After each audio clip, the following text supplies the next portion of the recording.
Continua falando sobre clima, claro, mas agora, diante de tantas adversidades, é importante a gente entender as demandas da planta de acordo com seu estágio fisiológico e ter as estratégias corretas para driblar aí as variações climáticas. A demanda pela qualidade daquele cafezinho perfeito que todo mundo gosta, é claro, é cada vez mais crescente. Mas o que fazer para manter essa qualidade acionada aí também ao clima? Para falar sobre esse assunto comigo, meu convidado é René Stout, coordenador aí de desenvolvimento de mercado da Aminoagro. Boa noite, seja bem-vindo.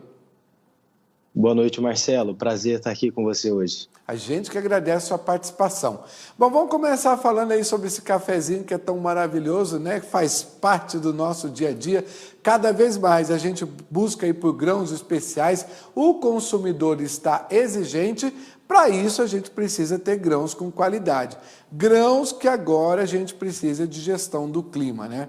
Como é que está sendo aí esse casamento entre o cafezinho e o clima? Conta pra gente.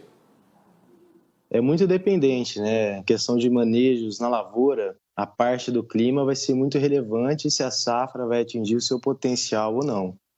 Porém, a qualidade do café está ligado com outros fatores, né? Desde o manejo nas lavouras, desde a questão da pluviosidade e desde a questão até do pós-colheita, que vai ser relevante para esse café mostrar suas características boas ou não. Bom, a gente sabe que para isso, né, a gente precisa, você citou a questão do manejo, a gente tem que também ter estratégias, né, na hora de fazer tudo isso. Porque se a gente não percebe como é que está o clima aquele dia, não monitora e vai fazer um manejo que às vezes não dá certo, acaba prejudicando também ali os grãos, né? Os produtores, eles estão cada vez mais atentos a essas tecnologias do tempo acionadas aí ao bom manejo? A tendência é que sim, né? Mas hoje nós temos casos dos dois lados extremos, né? Tantos produtores que realmente se adaptam a essas novas tecnologias, quanto também produtores mais conservacionistas que ainda não acreditam nessas novas tecnologias.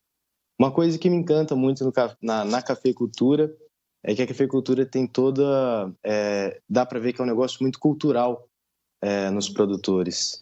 Porém, eles têm que passar por essa transição e começarem a adotar novas tecnologias para melhorar o seu sistema produtivo. A aplicação de defensivos também em dia, né, tem que dar atenção à questão nutricional para a planta ter mais condições de sustentação e produção, ela se expressa em uma potencial qualidade dos grãos, né? De uma certa forma, a gente tem melhorado isso no dia a dia da produção? O Marcelo, quando a gente fala de, por exemplo, tudo que vai ser relevante para uma boa produção, a gente tem que levar em conta, por exemplo, o zoneamento da área, né? O produtor ele tem que estar ciente das características da sua área, tanto de questões climáticas, por exemplo, se suas áreas são propícias a terem geadas ou não, e também ter conhecimento da fertilidade de solos, para realmente conseguir suprir a demanda daquela planta de acordo com o que o solo está oferecendo. Porém, não tem uma receita de bolo, né? Não tem uma receita simples para uma alta produtividade. Eu acredito que os principais pilares para você atingir o potencial da lavoura é você fazer esse zoneamento, você conhecer o solo que você está trabalhando, você respeitar e você cumprir as janelas de aplicações de defensivos. E quando eu falo defensivos, eu não estou me referindo somente a defensivos químicos. Hoje nós temos várias opções biológicas que estão mostrando resultado a longo prazo. E também fornecer para a planta a parte hormonal e fisiológica, para ela conseguir expressar todo o seu potencial e conseguir amenizar os danos que ela vai obter durante a sua trajetória, tanto de fatores bióticos e abióticos, como, por exemplo, fatores climáticos, falta de água, solo salino, patógenos. Então, conhecer todo esse contexto e fornecer para a planta condições em fisiologia e parte hormonal. Segundo momento aí, é importante realizar uma colheita seletiva para evidenciar os melhores grãos? Correto, Marcelo. Quando a gente fala de o que você falou, né, de um café de alta qualidade, hoje nós temos realmente a coleta seletiva para expressar essas características na xícara. Pois muitas das vezes, quando nós vamos passar a colheitadeira nas lavouras, no mesmo pé nós temos grãos cereja, grãos verdes, grãos passas, né, que é além da cereja. Então, quando você faz uma coleta geral, você está coletando grãos de alta qualidade e de baixa qualidade. Para você realmente conseguir um café que expressa todas as suas características positivas na xícara, é interessante sim fazer uma colheita seletiva dos grãos cereja somente. Ô Renê, a gente sabe que o levantamento geográfico também, né, que está sendo realizado aí em boa parte do Brasil, ajuda aí o produtor a saber quais são os lugares mais suscetíveis a geadas e também entender qual cultura seria mais indicada, né? No caso do café, a gente tem conseguido entender bastante esse cenário, o produtor tem conseguido melhorar o aspecto de produção quando ele sabe exatamente onde plantar? Sim, essas informações em mãos, né, do produtor, ele consegue trabalhar melhor. Por exemplo, hoje nós temos inclusive algumas cultivares que são mais resistentes a geadas. Claro que até certo ponto, né? Mas se vê que, por exemplo, na sua área você tem uma área ali que é muito suscetível à geada, é interessante às vezes optar por plantar outra cultura.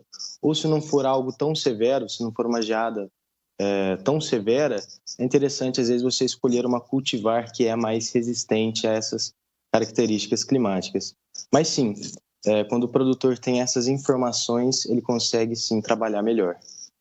Para a gente finalizar, tem um aspecto muito importante que eu gostaria de colocar aqui para você, que eu visitei muitas empresas e também muitos produtores aí no sul de Minas, principalmente ali em Guaxupé, e eu pude observar que em cada delas tem estações meteorológicas, né, onde ajuda os produtores com informações precisas, até de hora em hora ali, para saber como é que está o clima.